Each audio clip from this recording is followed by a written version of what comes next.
Would you agree with me that it's important to be precise in your investigation and your search? Yes, that's why Lieutenant Tully took an evidence log, sir. All right. So as you testify here today, 2.5 years later, can you tell the jury whether it was 6 or 7 of the pieces of plastic that you actually found? I've never seen the evidence log from that night, sir, so I'm not sure exactly how many he recovered. Again, I was partaking in the search, so I'm not sure what the exact number is, sir. And you would agree with me that you only mapped 3 of them on the map that was introduced here at the trial, correct? Correct. And again, that was because the pieces were essentially on top of each other, correct? Correct. As you would mark them on the GPS, they were marking almost directly on top of each other, and we knew that was going to... And they certainly were not being marked feet away from each other, several feet, correct? No, sir. And you are aware that Lieutenant Tully photographed 5 pieces of plastic that day, are you not? I'm not sure. I'd never seen the photos until probably about a week ago, sir. All right. In any case, you did say to the State Police Detective Unit at the end of the search that if they wanted you and your team to come back out during daylight hours, you would, correct? Correct, sir. So I'd like to direct your attention to 6 specific dates, and then I'll ask you a question. February 3rd, February 4th, February 8th, February 10th, February 11th, and February 18th. Those 6 dates. And my question is, did the lead investigator, Trooper Michael Proctor, ever call you on one of those 6 dates to come back to the scene to conduct a further search? No, he did not. I have nothing further. Okay. Redirect, Mr. Lally. Just briefly, Your Honor.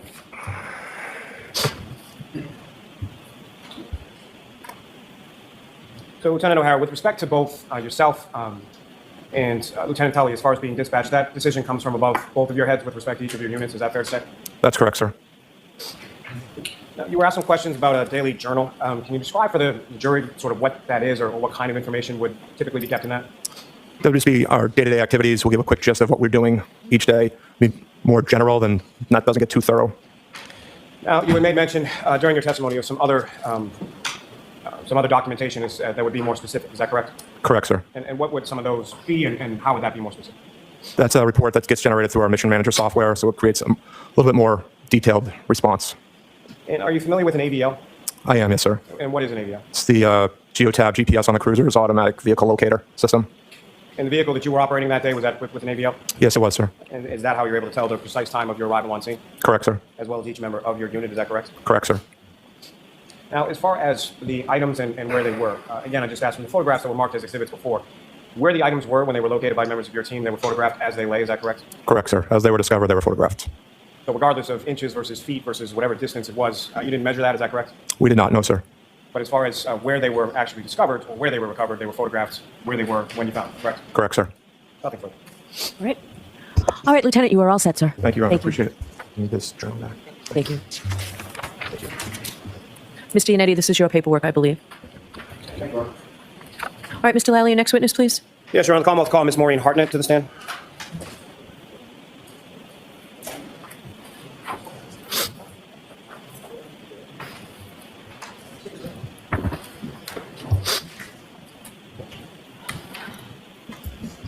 Step right up here and just watch your step for me.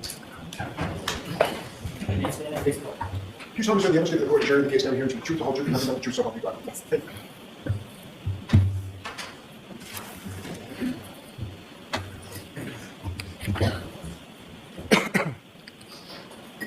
Morning, ma'am. Good morning. Could you please state your name and spell your last name for the jury? Maureen Hartnett, Hartnett. All right, Ms. Hartnett, I know I'm going to ask you throughout this to keep your voice up, okay? Okay, thank you. Thanks. And Ms. Hartnett, what do you do for work? I'm a forensic scientist too with the Criminalistics Unit and Crime Scene Response Unit at the Massachusetts State Police Crime Laboratory. And how long in total have you been with the Massachusetts State Police Crime Lab? In total, approximately 8 years.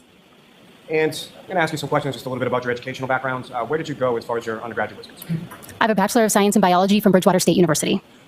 And following receipt of that degree, where did you go from there? I have a Master of Science in Forensic Science from the University of New Haven. And after you received your master's, where did you go after that? I was then hired by the Massachusetts State Police Crime Laboratory. And when you're initially hired, you mentioned that you're a forensic scientist too now, is that correct? Yes, correct. So when you're initially hired, or when you were initially hired at the State Crime Lab, what was your position and what did that entail? Are you referring to back in 2004 or in my current hire? You're back in 2004. In 2004, I was originally hired as a temporary employee in the CODIS unit. And what is it that you did there? I collected blood samples for the DNA database. And did you receive any sort of training in regard to that work? Yes, I was trained on how to properly collect and seal those samples. And what did training sort of consist of in reference to that? I demonstrated being able to take those collections and then properly store them and seal them. Now, your current position, what is your position at the crime lab now? Currently, I'm a forensic scientist 2 in the criminalistics unit and crime scene response units. And what is sort of the difference between a forensic scientist 2 versus a forensic scientist 1? A forensic scientist 1 is still in training at the crime lab. And did you start as a forensic scientist 1 when you came into this particular unit? Yes, I did. And about how long a period or process is it from the time that you start as a forensic scientist 1 before you become a forensic scientist? It took me approximately 9 to 10 months to be signed off to be a forensic scientist 2. And can you explain to the jury sort of what goes on as far as that process is concerned, going from a forensic scientist 1 to a forensic scientist 2? During that time period, we are being trained in the various types of analysis that we'll perform in the criminalistics unit. And what exactly does that training sort of consist of? The training is broken up into modules, which addresses each type of analysis. At the end of each module, we take a written exam, an oral exam, and a hands-on practical exam. Once each module is successfully completed, we'll move on to the next module. And what are your duties as a forensic scientist in the criminalistics unit and the crime scene response? In the criminalistics unit, I examine items of evidence submitted by law enforcement personnel or crime scene responders for the presence of biological fluids such as blood, semen, and saliva, as well as trace materials such as hairs and fibers. I also perform gunshot residue collection and damage analysis. And with respect to the crime scene response unit? For the crime scene response unit, I respond to crime scenes. I document crime scenes, analyze or test evidence, preserve the evidence, and then transport that evidence back to the crime lab. And now, with reference to your training experience, specifically in the crime scene response unit, what is, based on your training experience, what is sort of the definition of what is a crime scene? A crime scene is any location that may contain evidence related to a crime. Now, with regard to those two positions, what, if any, training did you receive in regard to those two units that you're currently in while you were at the lab? I'm sorry, are you speaking about the crime scene training specifically? Crime scene training, yes. Let me ask you first to start with the criminalistics training. The criminalistics training, I completed modules on body fluid identification, such as blood and semen, trace analysis, identification of hairs and fibers, pattern evidence, such as bloodstain pattern evidence, as well as damage analysis. And as far as the training was concerned with regard to the crime scene response unit? I received training in proper documentation using sketches and diagrams of the scene. I also received training in trace collection at crime scenes, as well as gunshot residue collection at crime scenes. Now, the crime lab that you work for, is that lab accredited? Yes, it is. And what does that, as far as accreditation, what does that mean? Accreditation is a voluntary quality assurance process that the laboratory is a part of, or an outside body evaluates our crime lab to ensure that our personnel, procedures, and instruments are held to certain scientific standards. And the outside sort of vendor or the outside accrediting agency, who is that in regard to the Massachusetts State Police Crime Lab? Our laboratory is accredited by ANAB, which stands for ANSI National Accreditation Board, and ANSI is another acronym that stands for American National Standards Institute. And as far as that accreditation is concerned, how often is that something that that your lab undergoes, or is there a certain audit process? How is accreditation sort of achieved? We are audited, I believe, I want to say every 2 years, but I'm not 100% sure. They come out to the lab and they go through certain systems or have a certain scope in which they audit us. We also do internal audits as well. And as far as that accreditation is concerned, is that something that was up to date in the month of January of 2022? Yes, it was. And is it up to date currently as well? Yes. Now, your work, I believe you just alluded to this as far as your testimony, but does your work go through some sort of review process? Yes, every assignment that I complete goes through both a technical review process and an administrative review process. Can you explain a little bit about what each of those is and what it means? A technical review process is done by an independent analyst, either a peer or a supervisor, who will look through my file and determine whether or not they can come to the same conclusions that I came to based on my notes. Are you familiar, based on your training and experience within the lab, of something called a proficiency test? Yes, I am. And can you explain to the jury what is your understanding? What is a proficiency test? Proficiency tests are given in the different types of analysis that we do at the lab to ensure that we are maintaining our competency in that type of analysis. And about how often are these administered, or how often do you take proficiency tests? For biological fluid identification, I take 2 per year. For trace identification, I take 1 per year. And for crime scene response, I take 1 per year. And these proficiency tests, are they required by the accrediting body ANAB that you were referring to? Yes, they are. And did you take a proficiency test in hair and fiber identification in 2022? Yes, I did. And what was the outcome of that proficiency test? That was successfully completed and required a remediation. Can you explain to the jury what remediation is and why this specific proficiency test required remediation? A remediation occurs when you have an inconsistent answer with that is expected by the laboratory or by the test provider. In this particular instance, I had an inconsistent answer with the expected laboratory result. And how was the remediation completed in this instance? After the inconsistent answer was identified by my technical leader, we had a verbal discussion about why I came to the conclusion I did. To be more specific, each item had 2 samples. One of the samples for item 4, I determined as being a human hair without a root, when in fact the root was present. We had a discussion on how I came to that conclusion, and then she mounted that hair back on the microscope, and we discussed different ways that I could have come to the correct conclusion. And during that remediation process, were you permitted to continue to perform casework during that time? Yes, I was. I was permitted to continue to perform casework in hair and fiber identification. However, I was temporarily asked to not perform technical reviews of my peers' work on hair and fiber identification. And was prior casework that you had completed evaluated to verify that the previous reports were issued correctly? Yes, they were. And what was the determination in regard to that? No previous casework was affected by this error. And have you since completed additional proficiency tests in hair and fiber identification? Yes, I did. And what were the outcomes of those subsequent proficiency tests? Those were successfully completed without needing any additional remediation. As far as the remediation was concerned, if you could just explain to the jury sort of what the issue was and what that remediation process looked like again. Sure. So I received 4 items in hair and fiber identification. Each item was told that they came from the same source. Item number 4 consisted of 2 items. One was a hair with a root. The other was also a human hair with a root, but I had said the root was absent. That was due to the fact that I didn't see anything like that under the microscope. It was something that was new to me. My technical leader reviewed that hair with me under the microscope. She showed me various characteristics such as the loss of scale pattern and the soft appearance of the root, which I thought was damage. Because we had this discussion and I agreed with the different characteristics that she showed me, she then gave me several hairs, both with damage and with root, so that I could basically continue to understand the difference of what I was looking at. Once she looked at all my notes and agreed with everything that I had done, she then issued me an additional test to demonstrate my continued competency in this. Now, how many criminalistics cases have you processed over your time at the lab? Over 1,000. And how many scenes have you processed in regard to your work with the crime scene response unit? I responded to approximately 150 scenes, 80 of which I was the lead investigator on. And how many exams have you completed with regard to motor vehicles? Approximately 65. Now, if I could ask just a general question as far as blood testing is concerned, how is it that you test for blood? Normally, I would test for blood by locating a visible red-brown stain or an area that may contain blood. I perform a screening test, which is not specific to blood, but other items may also come up positive for screening tests. If that screening test is positive, I go on to perform a confirmatory test.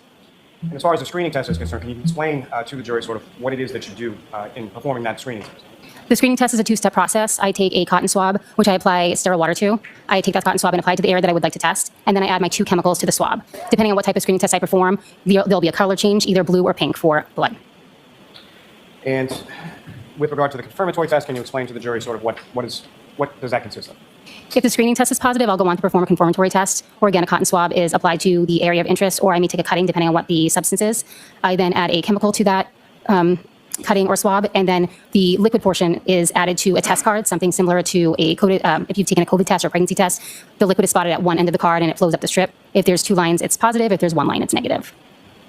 And through your training experience and work with the lab, are you familiar with the term called QLIM or QLIM? Yes, I am. And can you explain to the jury what QLIM means or how it's applied to you? QLIM stands for quantity limited, which means that the sample, if it's being sent forward to DNA, would not be able to be divided in 2. Typically, we divide each sample going forward to DNA into 2, one to be tested in our DNA unit and one to be preserved for future testing. If an item is deemed QLIM, it means that the entire item will be used up in the DNA processing. Now, Ms. Hartman, if I could turn your attention to February 2nd, 2022. Do you recall that date? Yes, I do. And on that date, were you dispatched to the Canton Police Department? Yes, I was.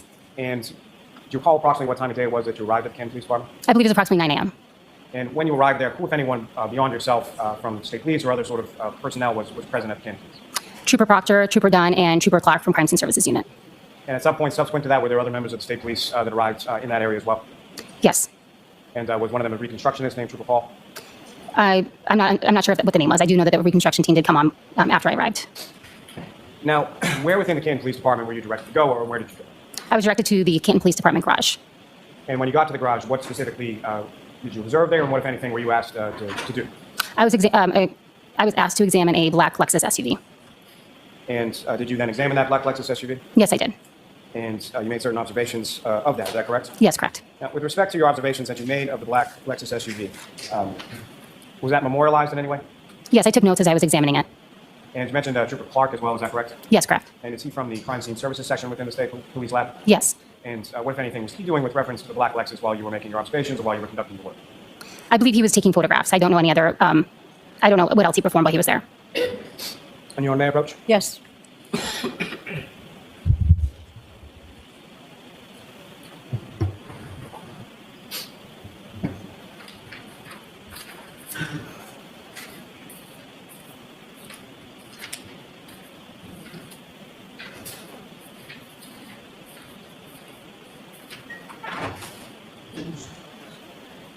I'm showing you a 3-page document, just asking you to look at it before you finish.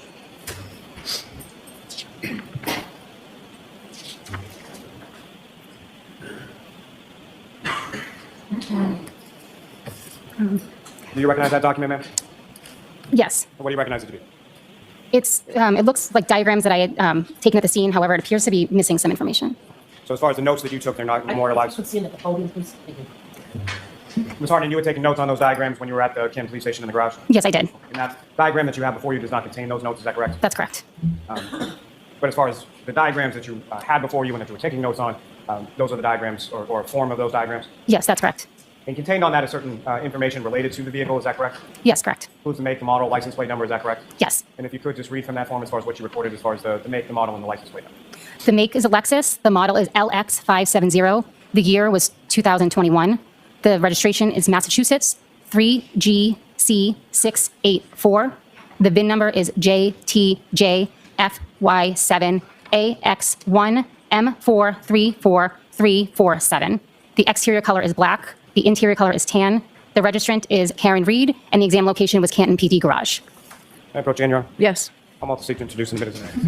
Any objection? No objection. Thank you. Now, Ms. Hartnett, with reference to the diagram that you took notes on, do you have a copy of that with you today? Yes, I do. And Your Honor, with the court's permission, I would ask that the witness be allowed to take that out just as far as the testimony related to the diagram. Okay. And with the court's permission as well, I would ask if we could display what's now been marked as 137 on the screen. Yes.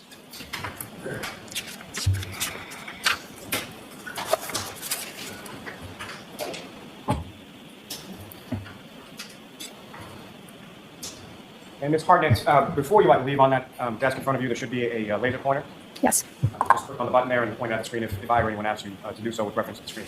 So, Ms. Hartnett, in reference to what's up on the screen, the top of that first page of the diagrams, if you could, using that laser pointer, direct the jury's attention to what you observed and what, if anything, you made note of in reference to your observations of the black Lexus on February 2nd. In my notes, I had the vehicle was in overall good condition, and there was damage noted on the rear passenger side area. So that's not viewable in this particular diagram. And it's going to be control down the bottom. So in this area here. And as far as the damage that you noted in the right rear passenger area, what was it specifically that you noted? I noted there was a dent. Yeah. Don't read from there. What did you note? There was a dent in the trunk door. There were scratches on the rear bumper, and there was a broken taillight. And I'm just going to reflect that the next page. Now, from the diagrams that are up on the screen right now, page 2 of what's been marked as 137, if you could, using that laser pointer, direct your attention to each of those observations you made and where they were in relation to the diagram. The damage to the dent, the rear door was in this area. The broken taillight was here, and then there were some scratches on the rear bumper as well. Now, in addition to scratches on the rear bumper on the area of that lifting in the back, what, if anything else, did you observe sort of within that area? I observed an apparent hair on the rear quarter panel about here, and I also noted some pieces of glass on the rear bumper. Oh, excuse me, I want to say apparent pieces of glass. Now, as far as that word, when you say apparent human hair on the rear bumper, why that terminology? Why do you call it that at that stage when you're in the garage and you're making these observations? At that time, I noted that it was an apparent hair because I had not done any microscopic observation of the hair. And subsequent to that, did you do that microscopic examination of the hair that you observed in the rear area of that Lexus SUV? Yes, I did. And where was that performed? That was performed back at the lab. So that item was secured by yourself, taken back to the lab, and examined microscopically. Yes, that's correct. Now, with reference to what you termed as the apparent glass on the rear bumper, similar to the apparent hair, why is it that you use that terminology when you're making those observations of it in the garage?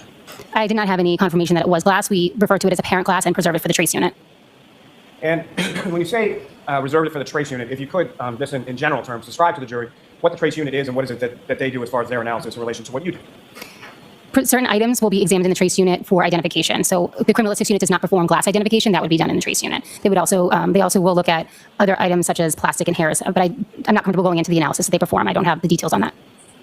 And lastly, Ms. Gilman, if I could have the third diagram within that. And again, Ms. Hardy, what's up on the screen is that we've got before you as the third diagram, Yes. or the third page of the diagram. And what, if anything, of significance did you note in this area of that?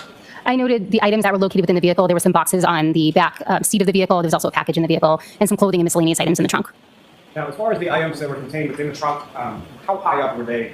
Let me ask you this. As far as the rear window of the trunk area, was there anything obstructing that? I don't recall at this time. Okay. Ms. Gilman, excuse me, you can take that down. Can I approach you, Your Honor? Yes. I'm going to show you initially a set of 18 photographs, just asking you generally with those, and I'm just going to ask you generally speaking if you recognize what is contained there.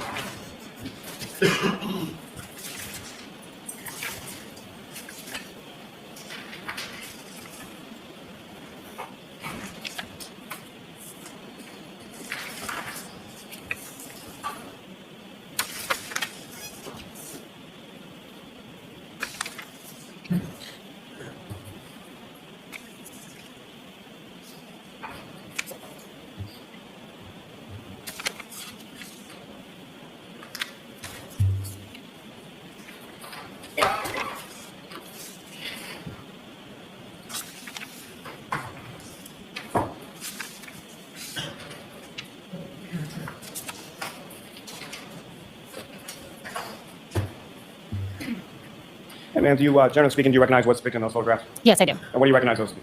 These are photographs of the black Lexus SUV that I examined at the Canton Police Department. And what's contained in those photographs, is that a fair and accurate portrayal of what you observed as far as the black Lexus on that day of February 2nd? Yes. Your Honor, may I approach? Yes. I'll offer 60 minutes and next minutes. No objection.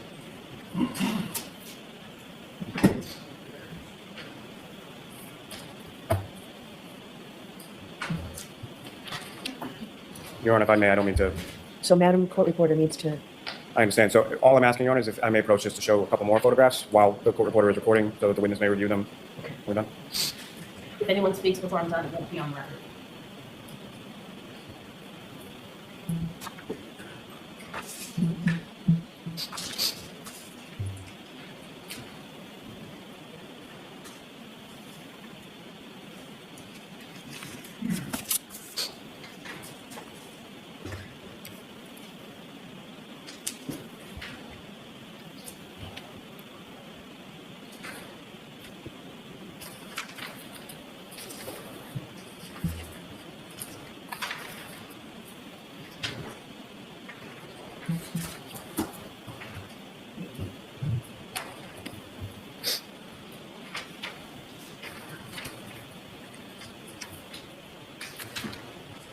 So it's 138 to 155.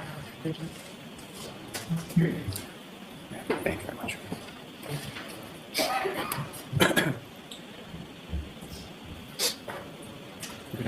Your Honor, with court. so Mr. Lally, you really need to keep your voice up and the witnesses. Yes, Your Honor.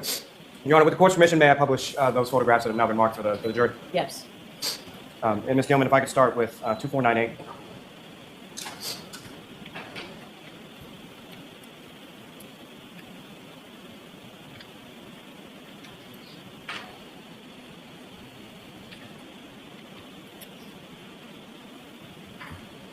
Ms. Hartnett, you recognize what's up on the screen? Yes, I do. And what do you recognize that to be? That is a picture of the license plate of the black Lexus SUV.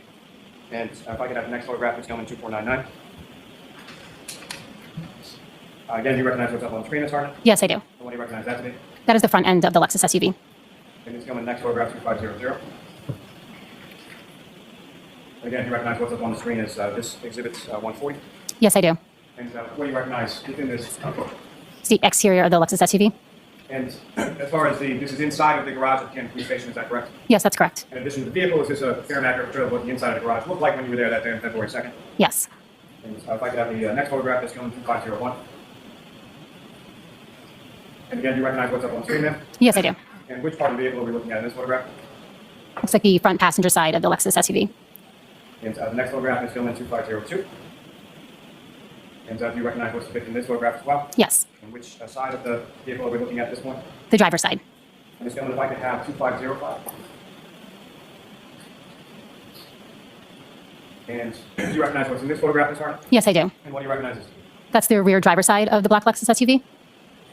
And the next photograph, Ms. Gilman, 2506. Do you recognize this as well? Yes, I do. And what do you recognize this? That's the rear of the black Lexus SUV. As far as the caution tape that's around the vehicle, is that something that was around the vehicle at the time that you first came into the garage? Yes, it was. Now, from this photograph 2506, which is exhibit 145, using the laser pointer before you, if you could draw the jury's attention to the damage that you're talking about, where you observed that located on the vehicle. There's damage here on the bumper, and there was also damage to the rear door. I think it may be blocked by the caution tape. And Ms. Gilman, if I could have photograph 2508. So looking now at what's been marked exhibit 147, Ms. Gilman, if I could ask you to zoom in a little. Now, with reference to the damage that you were talking about that may have been blocked by the caution tape in the prior exhibit, do you see that in this exhibit? Yes, I do. And if you could, again, using the laser pointer, before you draw the jury's attention to where in this exhibit you observed that damage. Right here. It's on the rear door, right underneath the window. Now, as far as crime scene response is concerned, when you're doing this kind of examination of a motor vehicle, can you explain to the jury sort of what that process entails and what is it that you're doing over the course of your examination? I complete an overall visual examination of the vehicle, noting any damage or anything that stands out that should be recorded. I then look for any stains or material that is on the vehicle, specifically any transfer that could have been left behind by a victim. And as far as making those observations, what, if anything, do you then do with regard to those observations that you made from the visual inspection? I'll then perform testing on any stains that I did note or any areas of interest, and then collect anything that needs to be collected. Now, with respect to this vehicle in this examination, what is it exactly that you were requested to examine? I was informed that this vehicle may have been involved in hit and run, so I was requested to examine it for biological material. And what, if any, information were you given upon arrival to the Canton Police Department in regard to that vehicle? I was informed that the victim had scratches on his arm, as well as the fact that the car had been towed through a blizzard. And did you perform any testing with relation to the vehicle? Yes, I did. And what was that testing that you performed? I performed blood screening on the lower lying areas of the undercarriage, on each side of the tire flap, as well as the edge of the bumper and the exhaust pipe. And what were the results of that testing that you performed there in the garage? Those were negative. And what, if any, evidence did you collect while you were, either from the vehicle or from any other source while you were at the Canton Police Station that day? I collected the apparent glass from the rear bumper. I collected a paint standard from the area of damage on the rear door. I also collected a paint standard from the area of damage on the rear bumper, as well as the apparent hair from the rear quarter panel. And I collected the taillight housing from the vehicle. And turning away from that just for a moment, Ms. Gilman, if I could ask for photograph 2512. Ms. Harden, direct your attention on the screen. What's now been marked as Exhibit 150. Do you recognize this? Yes, I do. And what, if anything, of significance in relation to items collected or items that you observed, do you observe in this particular photograph? I observed the apparent glass on the rear bumper. And Ms. Gilman, if I could have photograph 2515. And again, up on the screen, what's now been marked as Exhibit 153. Do you recognize this? Yes, I do. Now, as far as that area that you were talking about where you recovered, which you termed initially in the garage as an apparent human hair, do you see the location of that within this photograph? Is it possible to zoom in a little bit on the area right next to the rear tail light? Gilman, if you could. To the best of my recollection, it was in this area. Now, as far as areas where you observe certain items or where damage is indicated or observed by you, is that later marked in some fashion? I note the damage in my notes. But as far as on the physical item itself, is that marked in any way, shape, or form? Yes, I'll use stickers to indicate areas that I would then refer to back in my notes. So that second set of photographs that I placed before you when the stenographer was marking those exhibits, do you generally recognize what's depicted in those photographs? Yes. What do you recognize those? These are pictures of the interior of the black Lexus SUV. May I approach them? Yes. You're on the phone, please introduce in a bit. There's 4 photographs of the next exhibits. Is there an objection, Mr. Jackson? No objection.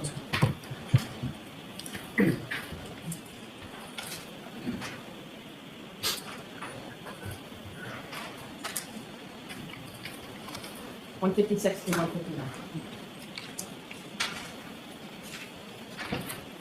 I'll take those. Thank you very much. Your Honor, with the court's permission, I would ask to publish those for the jury as well. Okay. Ms. Gilman, if I could have photograph 2521. Ms. Harden, again, direct your attention to the screen. Do you recognize what's now been marked as Exhibit 156? Yes. What do you recognize that to be? That's the driver compartment of the black Lexus SUV. And if I could have Ms. Gilman photograph 2527. Your Honor. Yeah, just a moment, counsel. Okay. Thank you, Your Honor. Appreciate it. So, Ms. Harden, direct your attention to the screen. Photograph 2527, that's now been marked as Exhibit 157. Do you recognize that as well? Yes, I do. And what is depicted in that photograph, ma'am? It's the front seat area of the black Lexus SUV. And specifically, as far as the center console area of that vehicle, is that fair and accurate portrayal of what you observed inside the vehicle on February 2nd? Yes. And lastly, from this packet, Ms. Gilman, if I could have photograph 2535. And Ms. Harden, it's 2535, which has now been marked as Exhibit 159. Do you recognize what's up on the screen there? Yes, I do. And what do you recognize that to be? That's the interior of the trunk of the black Lexus SUV. And is that fair and accurate portrayal of the interior of the trunk as you observed it in the Canton Police Department garage on February 2nd? Yes. Thank you. Can I approach the witness again, Your Honor? Yes.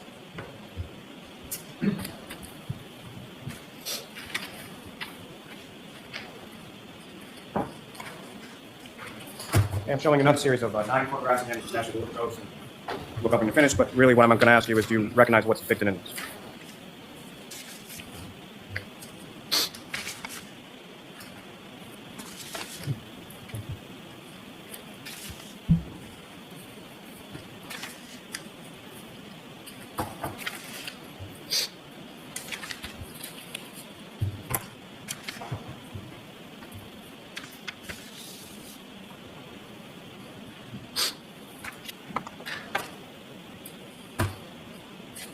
Do you recognize what's depicted in those photographs, ma'am? Yes, I do. And generally speaking, what's depicted in those 9, that set of 9 there? These are pictures of the rear passenger area of the black Lexus. Your Honor, may I approach? Yes. I'm up to introducing Nick as the next nine exhibits. Is there any objections to Jackson? None, Your Honor, thank you. Mr. Lally, you really have to keep your voice up. I'm sorry? You really have to keep your voice up. I apologize, Your Honor.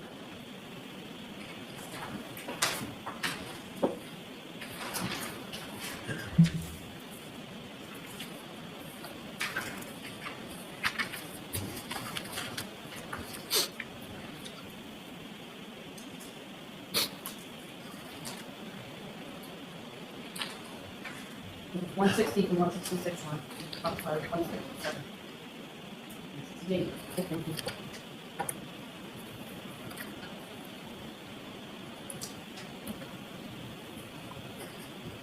Thank you very much.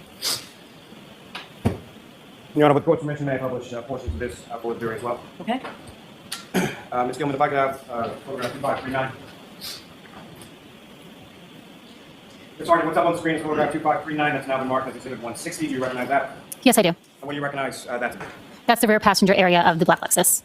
As far as the damage that you observed from the broken tail light, if you could, using the laser pointer before you direct the jury's attention to that, or what's visible of that in this photograph. This area here is the broken tail light. And Ms. Gilman, if I could have next photograph 2540. Now exhibit 161. Again, it's hard if you could, using that laser pointer, direct the jury's attention to where you observe, if anywhere in this photograph, damage to the right rear passenger tail.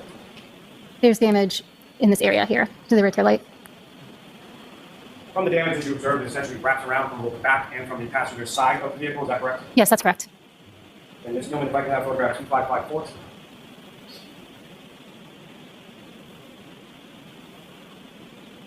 And Ms. Harden, do you recognize what's up on the screen as photograph 2554 exhibit 165? Yes, I do.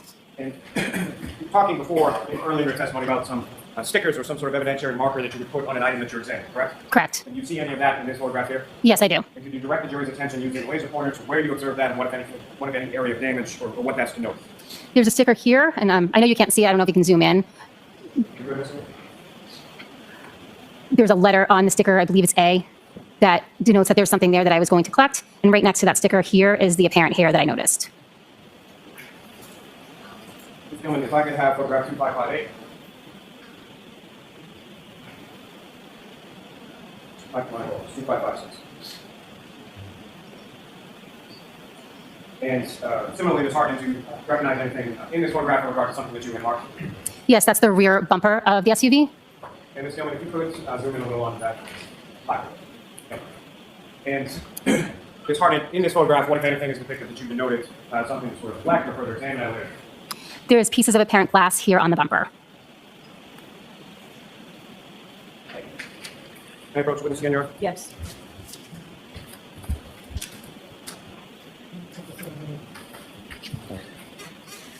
I'm showing you another series of 4 photographs. If you could just those up on your pen.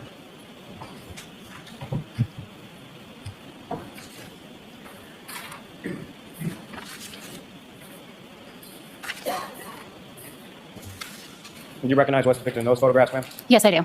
And what do you recognize those to be? This is the rear passenger exterior right below the taillight on the Lexus SUV. And Your Honor, may I approach the witness? Yes. Come up, please. Here's the next exhibit. Okay.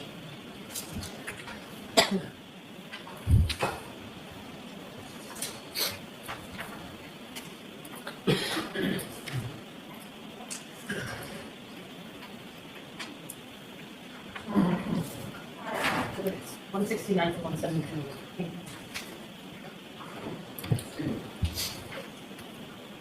Your Honor, with court's permission, may I publish some of these photographs of the jury? Yes.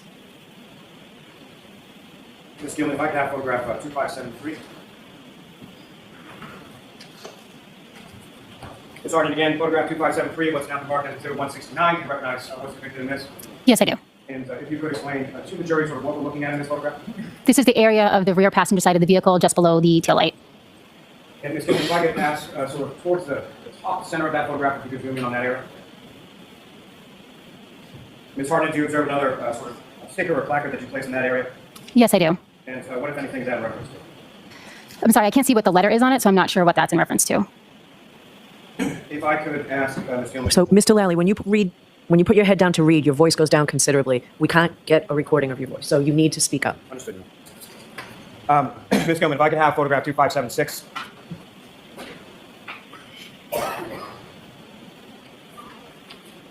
And Ms. Gilman, if you could, with reference to the two areas up on that, if you can zoom in that area. Sorry, first on the one below. Ms. Hartnett, can you see better there as far as what the sticker is and what you had noted there? Yes. And can you explain to the jury what you had noted in that particular area? I noted there were scratches in that area. And Ms. Gilman, if you could, the one above. Thank you. Also within this Exhibit 172, there's another sticker further upward on the vehicle. What, if anything, did you note or observe in that particular area? In that area, I noted the apparent hair. Thank you. May I approach the witness again, Your Honor? Yes.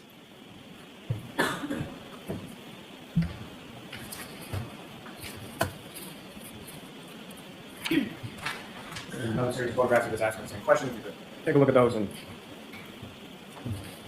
asking if you recognize generally what they are.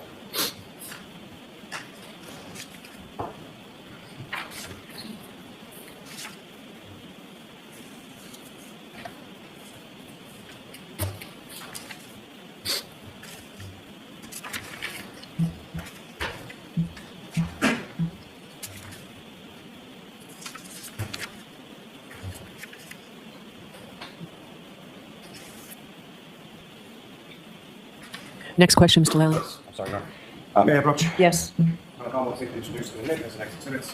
No objection. Thank you.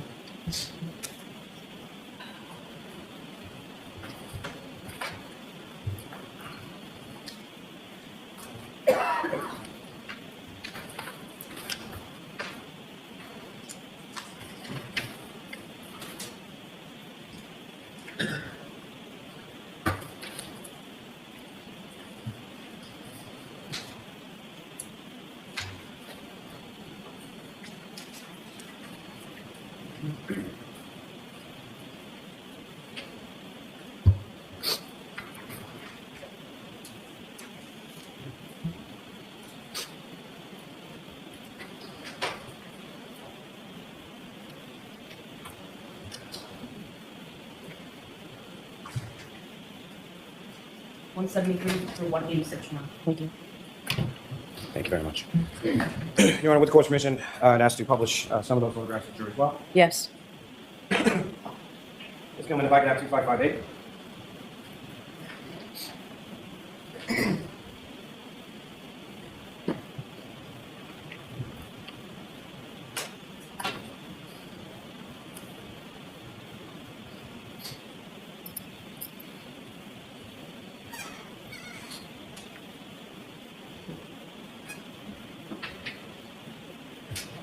Again, Ms. Hartnett, do you recognize what's contained in photograph 2558, Exhibit 173? Yes, I do. And Ms. Gilman, if I could ask you to just zoom in a bit on the sticker in the middle of the screen. And again, Ms. Hartnett, what is depicted in this photograph? That is a picture of the apparent hair I noted in the area. Ms. Gilman, if I could have 2561. For the record, this is Exhibit 176. Ms. Gilman, if I could ask you to zoom in a bit on the sticker in the middle there. Ms. Hartnett, do you recognize what's depicted in this exhibit? Yes, I do. What do you recognize that to be? That's the damage I noted on the rear door.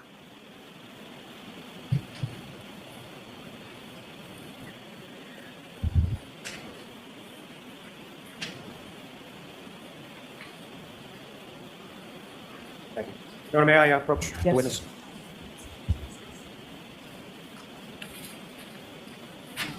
I'm showing you a series of 3 photographs. Those are we finished.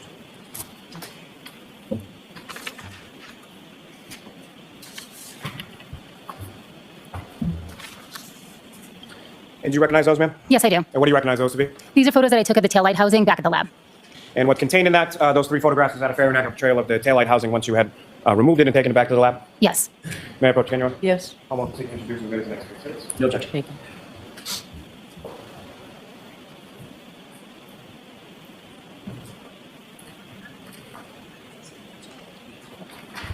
One 187 through 189. Thank you.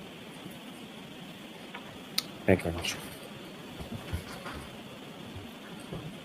And so, Ms. Hartnett, before we get to those photographs, I do have a few questions. So it makes no difference to me, but I think we can turn the light to that. Thank you, Mr. Officer. Now, as far as the collection of that evidence that you collected from the vehicle, specifically, how was that evidence collected? And again, you've received training in regard to collecting evidence, correct? Yes, that's correct. And the collection of evidence that you did in this case, was that in conformity with that training and experience that you have? Yes, it was. And so how did you collect those pieces of evidence from the vehicle on that particular? It depends on what the item was, the taillight specifically. Is that what you're asking about? Well, first let me ask as far as the hair, and then I'll move on to some other items if that's all right. So as far as the hair was concerned, how was that collected? I would have collected the hair with tweezers, put it in a glassine envelope, and then put that into a larger manila envelope. And as far as those steps that you take, as far as the collection is concerned, what are some of the concerns for that, or why is it that you take those steps? Prior to touching any evidence, I would put on gloves. I'm not sure in this case whether I used disposable tweezers or reusable tweezers. If I used reusable tweezers, they would have been bleached prior to my using them to prevent contamination. And so each of those sort of steps that you take in your collection process, is that fair to say that it's in an effort to combat contamination? Yes, that's correct. Now, with regard to the paint chips or paint standards from the vehicle, how did you collect those? Those have been collected with a disposable scalpel. I use it to scrape off pieces of paint from the vehicle, which are then put in a glassine envelope and a larger manila envelope. And as far as the pieces of glass from the bumper area of the vehicle, how were those collected? I collected those with gloves. I may have used tweezers. I don't recall at the time. But again, if I used tweezers, I would have used bleach tweezers or disposable tweezers. Now, as far as that taillight assembly was concerned, how was that collected, or what, if any, issues did you have with regard to collecting? I removed the taillight. Once I had the taillight housing in my possession, I did have trouble disconnecting it from the vehicle. So a police officer on scene did help me disconnect it from the vehicle so that I could properly package it. And as far as what exactly was it that officer helped you do, or what, if anything, did he do? I believe he just removed, helped undo the wires that were in the back of the taillight so that I could properly hold it and didn't have to place it down anywhere. So you had two hands on the taillight as he was performing that, is that correct? Yes, I believe I did. And as far as the area of the taillight that you were holding, you were wearing gloves, correct? Yes, that's correct. And as far as that area that you were holding with your two gloved hands, did that officer touch any area of that part of the taillight? Not to my recollection, no.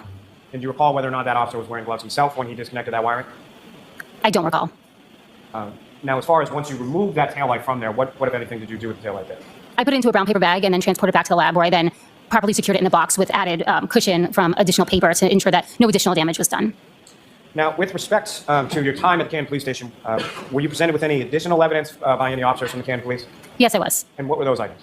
I was presented with a broken drinking glass that was reported to have been recovered from the scene at 34 Fairview Road. I was also presented with several solo cups filled with frozen red-brown stains. All right, Mr. Lally, whenever you're ready.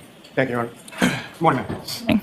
Now, Ms. Valier, when we had left off the other day, I believe you had just looked at some photos of item 7-16, is that correct? If you recall. It's been a few days. Approach, Your Honor. Yes. And Ms. Valier, I'm going to show you a series of 6 photographs. Ask you to review those. All right, so I'm going to remind both of you to keep your voices up. Mr. Lally, when you're facing the witness. Of item 7-16, is that correct? If you recall. It's been a few days. Approach, Your Honor. Yes. And Ms. Valier, I'm going to show you a series of 6 photographs. Ask you to review those. All right, so I'm going to remind both of you to keep your voices up. Mr. Lally, when you're facing the witness and you're this close, I guarantee you nobody behind you can hear you. Understood.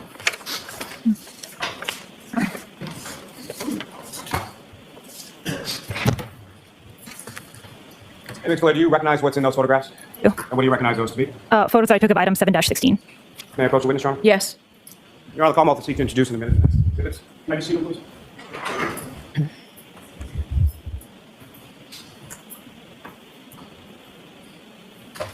No objection.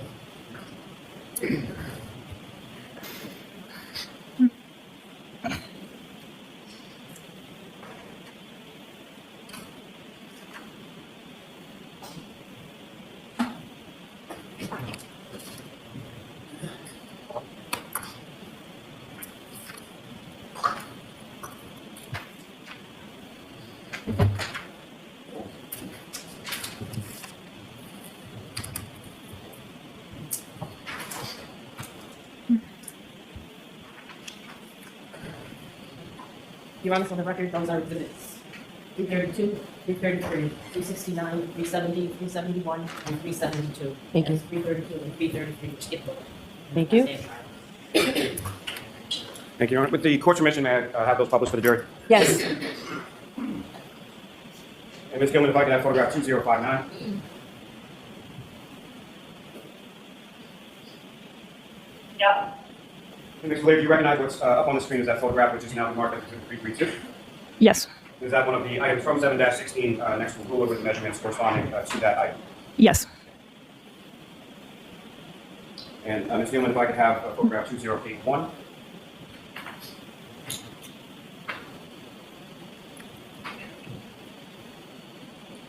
2061. I apologize. And Ms. Blair, what's up on the screen is that another piece from 7-16 that's now been marked as Exhibit 369. Yes. Now, Ms. Blair, as far as this particular item is concerned, with reference to sort of the texture of that particular piece of plastic, what, if anything, did you note or observe in reference to that? I'm sorry, the texture? I'm sorry, do you have the laser pointer in front of you? Oh, yes. Now, as far as the surface area of that particular piece of plastic, how would you describe that? I mean, there are little dots on it. They're not just like dimples of a sort. Stippling or dimples of some sort on a piece of plastic? Yes.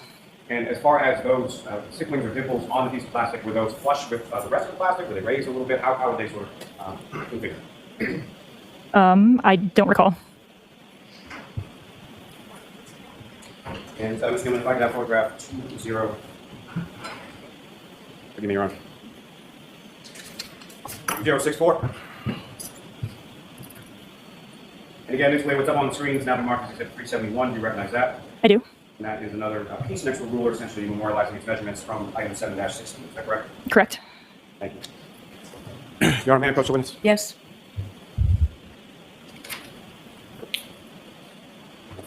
Ms. Blair, I'm showing you another series of 11 photographs. Ask you to look at those when we finish. Can you tell Mr. Yannetti what those are so he can look at his copies? Counsel was shown each and every one of the photographs before coming in today. But I'm happy to give them to counsel as well. I'm just trying to save some time. Right, I just need to know the particular evidence numbers at the end. Okay.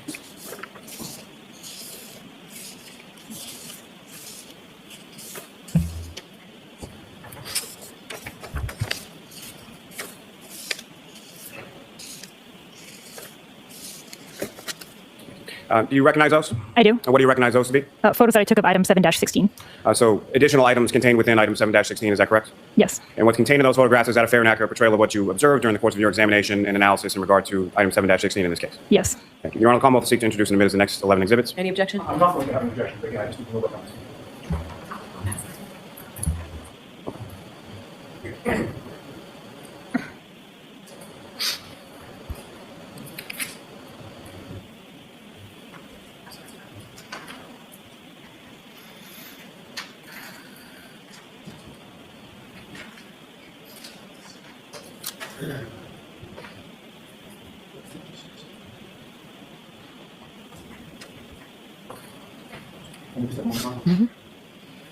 Exhibits 373 through 383, Your Honor. Thank you.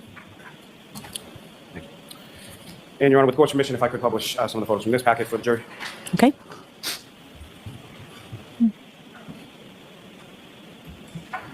Ms. Gilman, if I could have photograph 2036. And Ms. Blair, do you recognize what's up on the screen as Exhibit 373? That was one of the photos I just looked at. And as far as the evidence back containing items from 7-16, is that correct? Yes. And Ms. Gilman, if I could have 2039. And again, Ms. Blair, do you recognize what's up on the screen, which is now been marked as Exhibit 374? I do. And what do you recognize those to be? A photo that I took of item 7-16. And that would be the entirety of the items contained within that evidence back from the prior exhibit, is that correct? Yes. And Ms. Gilman, if I could have 2051. Again, Ms. Blair, do you recognize what's depicted up on the screen? I do. And what do you recognize that to be? A photo I took of item 7-16. In particular, one of the Can you speak up a little bit, sorry, a little bit Yes. slower? Thank you. in particular, one of the red plastic pieces from item 7-16, is that correct? Yes. And for the record, Your Honor, that's Exhibit 376. Okay. And Ms. Gilman, if I could have photograph 2053. And again, Ms. Blair, do you recognize what's up on the screen, which has now been marked as Exhibit 378? I do. What do you recognize that to be? One of the photos that I took of item 7-16. And lastly, from this batch, Ms. Gilman, if I could have photograph 2055. And again, Ms. Blair, do you recognize what's up on the screen, which has now been marked as Exhibit 380? I do. And what do you recognize that to be? It's one of the photos that I took of item 7-16. And this particular item up here as Exhibit 380, can you describe sort of color, shape, what you observed from this particular item? That's a piece of red and clear apparent plastic. A piece of red plastic with a piece of clear plastic sort of within the same piece, is that fair to say? The same piece? Yes. Sorry. Apparent plastic, yes. Thank you.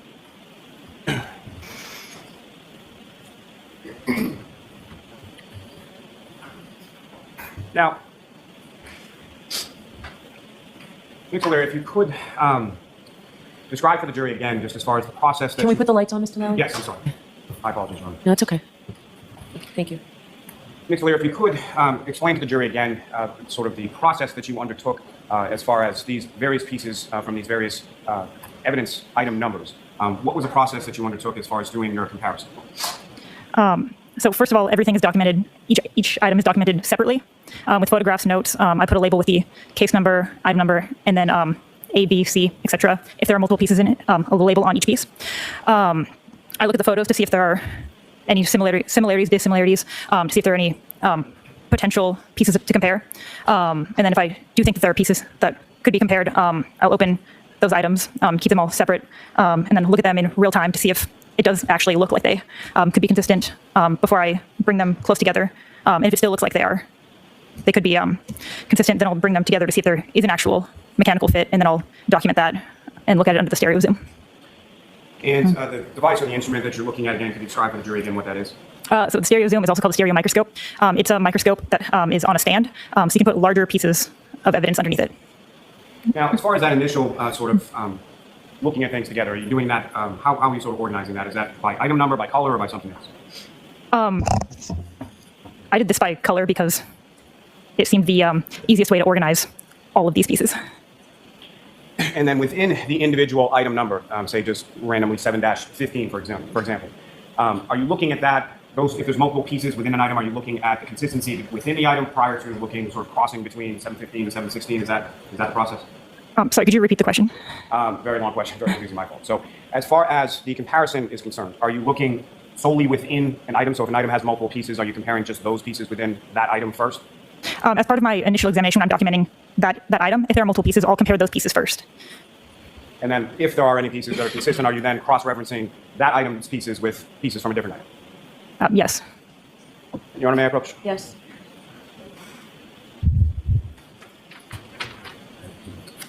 Ma'am, I'm showing you another series of 19 photographs. Just ask you to review those a little bit.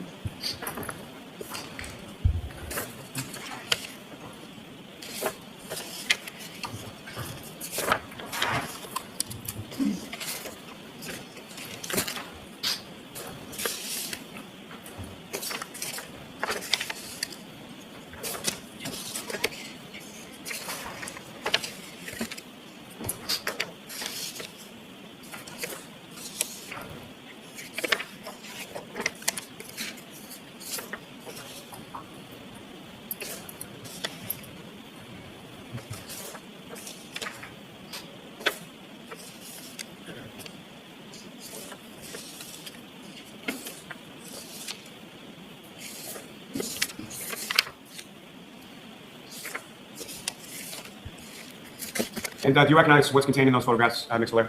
I do. And what do you recognize then?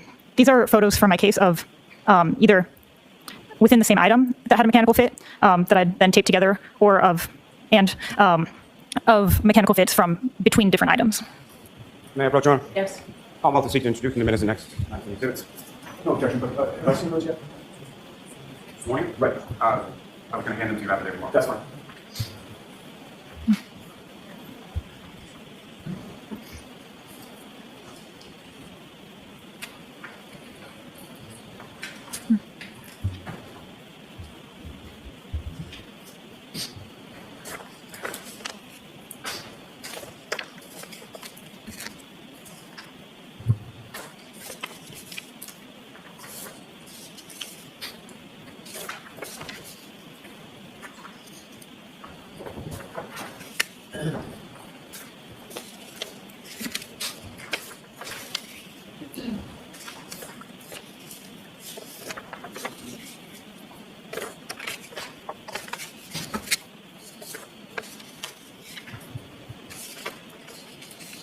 Exhibit 384, 3402.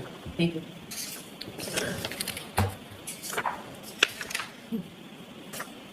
May I ask you to counsel for 1 second?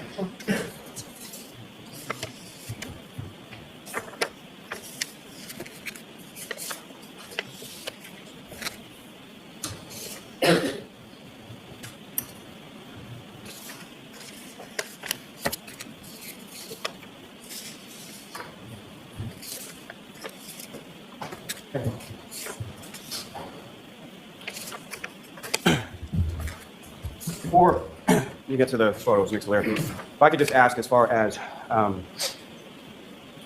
your analysis was concerned with reference to each of these items, if I should, excuse me, just ask you some questions about that. Starting first with item 3-1, that was the passenger side taillight housing, is that correct? I believe so. And you analyzed pieces of that along with the sort of housing unit itself, is that correct? Oh, do you mean like there was like the tail light and then there were smaller pieces also in the? Correct. Yes, And you took measurements of the various pieces that you observed? I did. And did you record those within your notes? I did. Do you recall what those measurements were? Not without looking at my notes. The court's permission may the witness refer to our notes? Yes.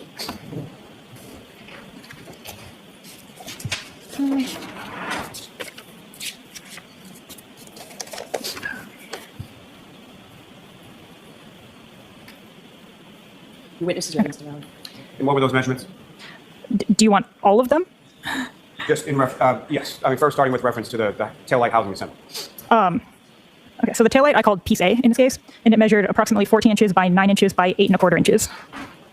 And then which of the pieces that were contained within that sort of taillight evidence bag did you compare to the taillight housing itself? So there was a lot of like very, very small pieces that I took pictures of, but they're very, very small, so they were not suitable for comparison, so I didn't look at those.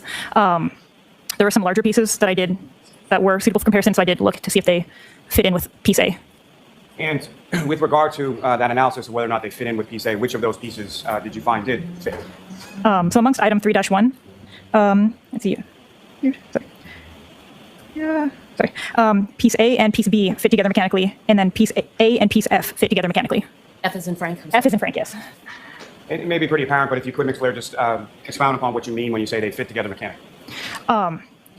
So when things break, they break in a like unique pattern. Like it's pretty different every time. So a mechanical fit is bringing two things with broken edges together to see if they were originally part of the same item. See if they if the broken edges align, and if they do, then that's a mechanical fit. Now, turning your attention to item 7-5, you looked at those various pieces together as well. Is that correct? I believe so. And were there any 3 pieces in total from 7-5, so A, B, and C? Is that correct as well? May I look at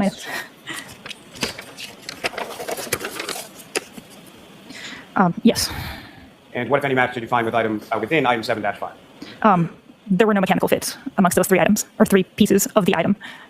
And with reference to item 7-6, there were 2 pieces, A and B, within that. Is that correct? May I? Okay. Yes. And were there any physical matches within those 2 pieces of item 7-6? No. Now, turning your attention to item 7-8, do you recall how many pieces were contained within that?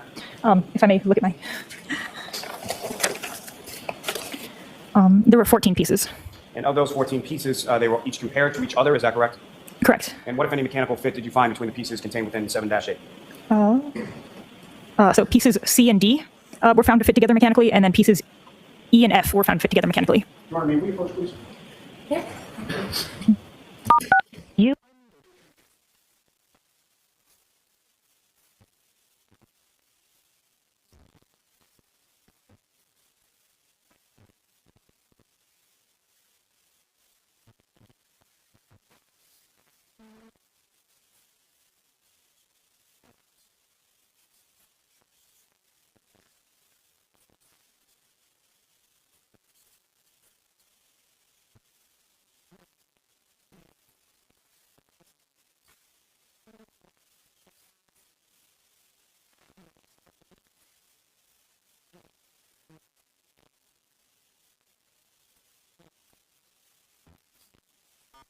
You are unmuted.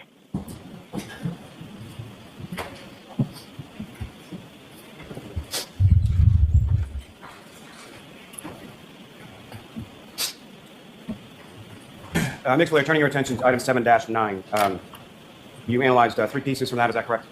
Go ahead. You know what, Mr. Laird, you can just look the whole.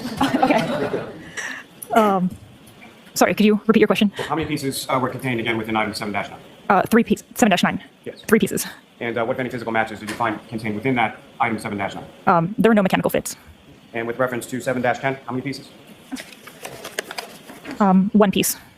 And with reference to item 7-11, how many pieces contained within that? 6 pieces. And what, if any, physical matches did you find contained within 7-11? There were none. In 7-11, how many different colors of pieces were contained within 7-11? There was black, red, and colorless apparent plastic. Now, with reference to item 7-12, how many pieces were contained within that? There were 14 pieces. And of those pieces, again, how many different colors or how many different colors of pieces were within 7-12? They were all colorless. And from those, what, if any, mechanical fits did you observe or did you find within item 7-12? Okay. So there were 3. Do you want me to say all the pieces that fit together? Please. Okay. So pieces B, C, D, F, and K all fit together. Pieces E and I fit together. And pieces M and N fit together.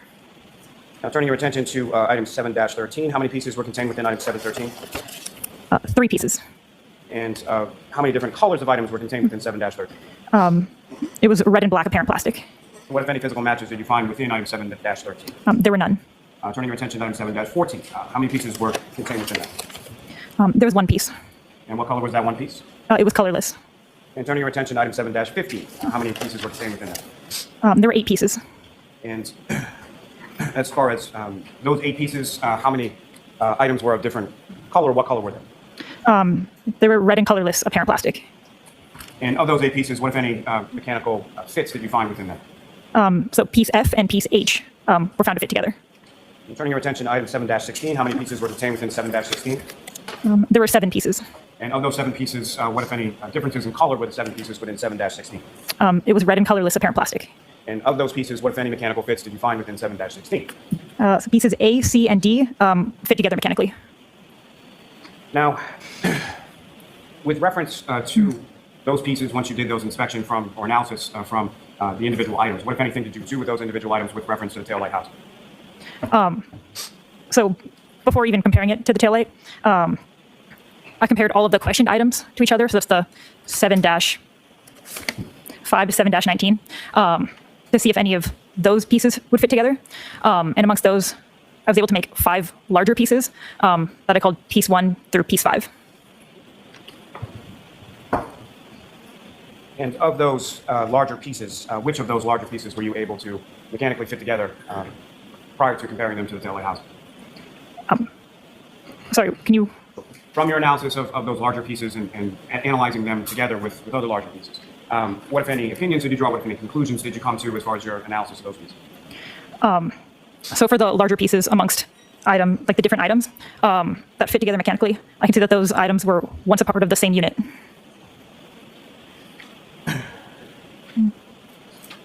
And so I guess what I'm asking, Nick Valier, is with reference to, say, item 7-6 or 7-5, the items in and of themselves, which of those items were you, if any, were you able to find mechanically fit with each other? Amongst sorry, are you asking which specific items made up piece 1? Correct. Okay, I can. Okay.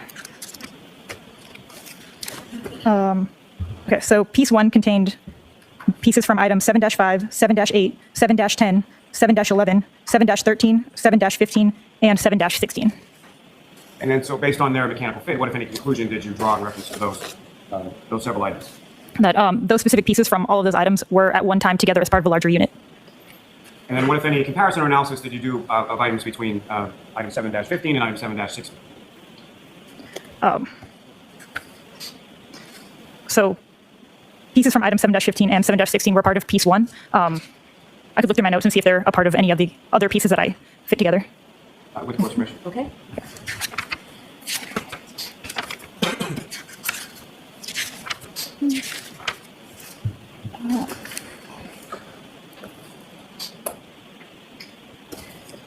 Okay, so piece 2 consisted of pieces from item 7-15 and 7-16. And then, with reference to item 7-6 and 7-11, what, if any, what, if anything, did you observe between the pieces of those? Okay. So piece 3 consisted of pieces from item 7-6 and 7-11. And similar to what you had described before with 7, 15, and 16, as far as them mechanically fitting together, and now I'm talking about 7-6 and 7-11, what, if any, conclusions did you draw in regard to that? That those pieces from item 7-6 and item 7-11 were at one time together as a larger unit. And then, as far as item 7-8, 7-9, and part of 7-16, what, if anything, were you able to do with reference to those? So piece number 4 consisted of pieces from item 7-8, 7-9, and 7-16. And as far as mechanically fitting those pieces together, again, what, if any, conclusions did you come to in reference to those items 7, 7-8, 7-9, and 7-16? That those pieces from item 7-8, 7-9, and 7-16 were at one time together as a larger unit. Now, lastly, with reference to this, in reference to item 7-12 and 7-14, what, if any, analysis did you do with reference to pieces from those items?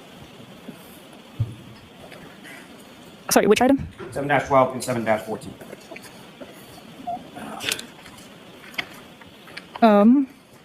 I have item 7-11 and 7-12 that fit together for piece number 5. And Your Honor, with what's now been marked as exhibits 384 through 402, if I could ask to publish some of those to the jury. Yes. Ms. Gilman, if I could have photograph 2069. And Ms. Blair, do you recognize what's up on the screen as now exhibit 384? I do. And what are we looking at here?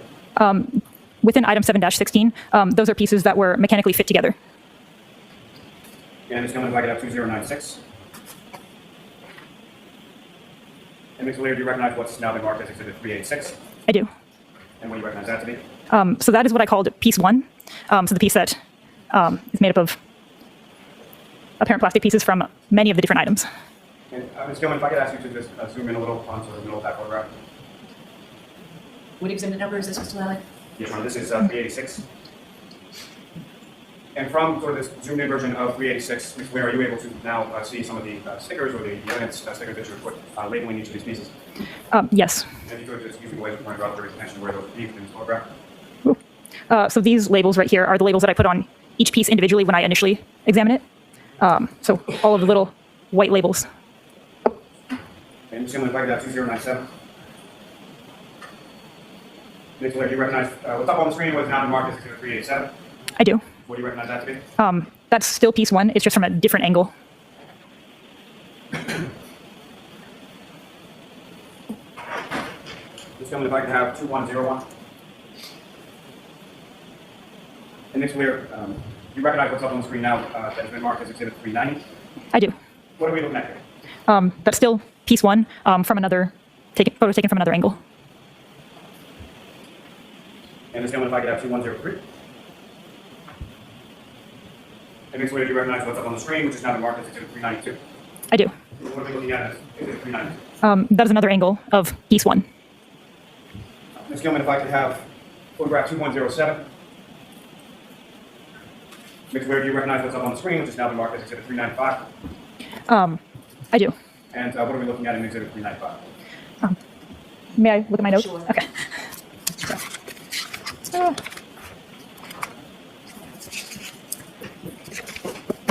Okay. So that is piece 2. And Ms. Gilman, if I could have 2110. Ms. Gilman, if you could just zoom in a little bit on the stickers on this photograph.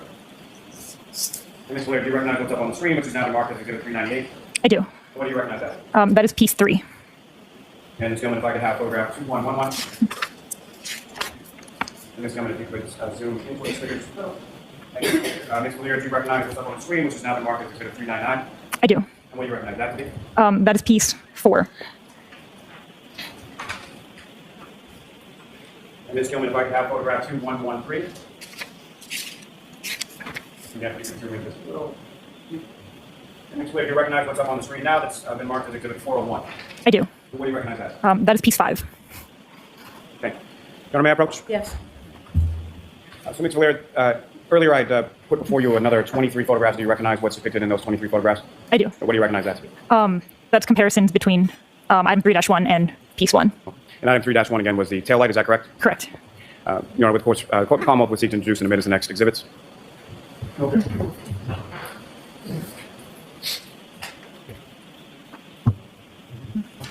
Yes.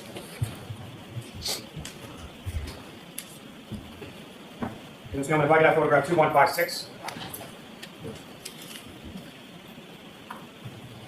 Ms. Blair, do you recognize what's now up on the screen has been marked as exhibit 403? I do.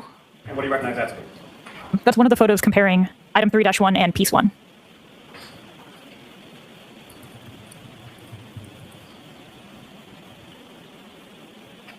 Ms. Gilman, if I could have Photograph 2125.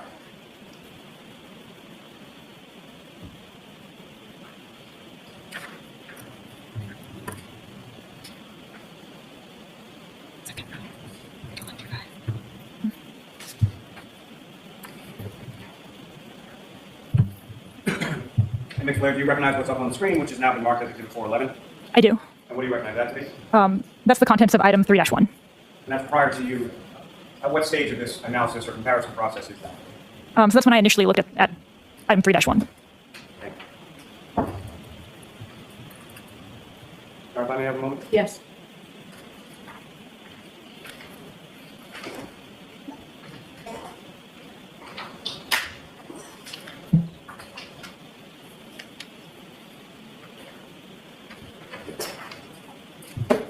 Ms. Gilman, if I could have photograph 2150.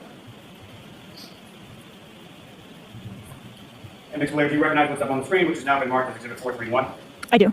And what are we looking at in 431? So on the left is item 3-1, piece A, and then on the right is piece 1. And Ms. Gilman, if I could have 2151. And Ms. Blair, do you recognize what's up on the screen, which has now been marked as Exhibit 432? I do.